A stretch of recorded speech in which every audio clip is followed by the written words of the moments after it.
Olá! Já parou para pensar por que gigantes, sabe, empresas como Kodak, Blockbuster, que pareciam simplesmente indestrutíveis, de uma hora para outra sumiram do mapa? Pois é, não foi por falta de grana nem de gente talentosa. O problema foi outro, um erro de visão, um erro fatal, que a gente vai desvendar juntos hoje. Para a gente começar, vamos entender o cenário de hoje.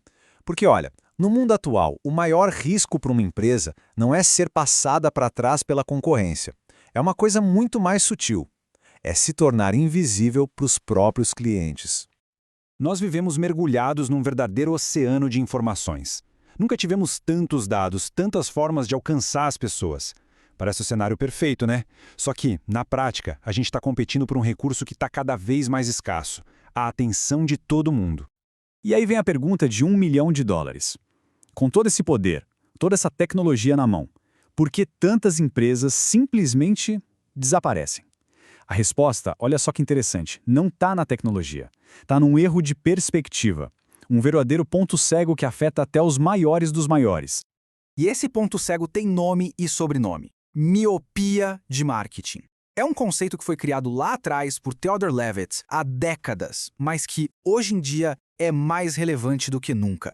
Basicamente, a tal da miopia de marketing é ter uma visão curta, sabe? É aquela empresa que só olha para o próprio umbigo. O foco dela é empurrar o produto, vender a qualquer custo, em vez de, sabe, levantar a cabeça, olhar para fora e tentar entender o que o cliente realmente precisa, o que ele de fato deseja. Essa citação aqui no slide resume tudo perfeitamente. Empresas que focam só em vender produtos, em vez de resolver necessidades humanas, acabam limitando o próprio crescimento e a sobrevivência. Em outras palavras, elas se apaixonam pelo que fazem e esquecem para quem elas fazem. E aí, meu amigo, é o começo do fim. Esse slide aqui mostra a diferença de uma forma cristalina. De um lado, a visão míope. Estamos no negócio de produtos. Do outro, a visão estratégica. Estamos no negócio de soluções para o cliente. Essa simples mudança de mentalidade é o que separa as empresas que sobrevivem daquelas que viram poeira. E olha, o que não falta é exemplo de gigante que tropeçou e caiu por causa dessa miopia. Vamos dar uma olhada em alguns casos que mostram de um jeito bem claro as consequências desse erro. Pensa um pouco na indústria ferroviária lá nos primórdios. Eles eram obcecados pelos trens, pelo produto deles. Mas o cliente não queria um trem, ele queria transporte.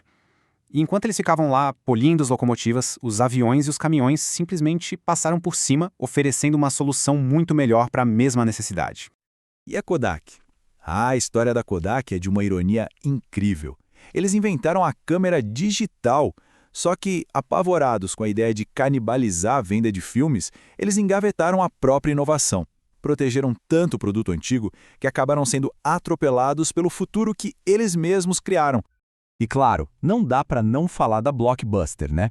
Eles achavam que o negócio deles era alugar aquelas caixinhas de plástico. Mas a necessidade real do cliente não era a caixinha. Era ter entretenimento de um jeito fácil, acessível. A Netflix sacou isso na hora. Primeiro, entregou na porta de casa. Depois, com um único clique. E a Blockbuster? Bom, a Blockbuster ficou para trás, presa no meio daquelas prateleiras empoeiradas.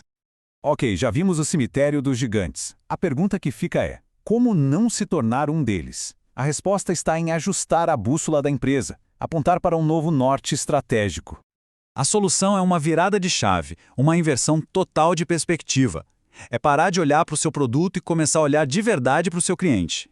A experiência do consumidor vira nova estrela polar. O foco não é mais vender coisas, mas sim entregar experiências, soluções e, quem sabe, até transformações. Tá, mas como é que se transforma essa filosofia em ação? Porque não adianta só ter boa intenção, né? É preciso ter um plano. Então vamos ver um guia prático para construir uma estratégia que, de fato, coloca o cliente no centro de tudo. Essa estratégia se apoia em 6 pilares essenciais. Primeiro, entendimento profundo, ir muito além dos dados e compreender as motivações reais do cliente. Segundo, métricas claras, medir o que de fato importa, como a satisfação e não só as vendas. Terceiro, personalização com propósito. Quarto, criar experiências memoráveis. Quinto, privacidade incondicional, para construir confiança. E sexto, aprendizado contínuo, porque o mundo não para de mudar. Vamos mergulhar um pouco no primeiro pilar, o do entendimento. A pergunta-chave é essa aqui. A empresa sabe o que o cliente compra, ou ela entende por que ele compra? A empresa míope só se preocupa com o quê. A empresa visionária é simplesmente obcecada pelo porquê. E as métricas? O que a equipe comemora no final do mês? O número de vendas? Ou os índices de satisfação do cliente, de recompra? Comemorar apenas a venda é um sintoma clássico da miopia. O foco de verdade hoje em dia é em criar valor a longo prazo, em criar lealdade. E isso se mede com indicadores como NPS e CSAT. E isso nos leva direto ao quarto pilar, as experiências memoráveis. Esse slide ilustra a diferença de um jeito genial. A empresa míope foca toda a sua energia naquele único momento da venda. Já a empresa visionária, ela entende que a jornada do cliente começa muito antes e termina muito depois. E ela se dedica a construir uma experiência que transforma clientes em verdadeiros fãs. Então, no final das contas, tudo se resume a uma escolha fundamental que toda empresa, grande ou pequena, precisa fazer. O negócio existe para vender ou para servir? A grande lição que fica de tudo isso é simples, mas é extremamente poderosa. Quem domina a experiência, domina o mercado. Hoje, a batalha não é mais vencida pelo melhor produto, e sim pela melhor jornada oferecida ao cliente. E para fechar, fica aqui uma reflexão provocativa. Pense um pouco no seu negócio, na empresa onde se trabalha. Ela está focada em vender ou em servir? A resposta para essa pergunta pode muito bem ser a diferença entre a relevância e a total invisibilidade.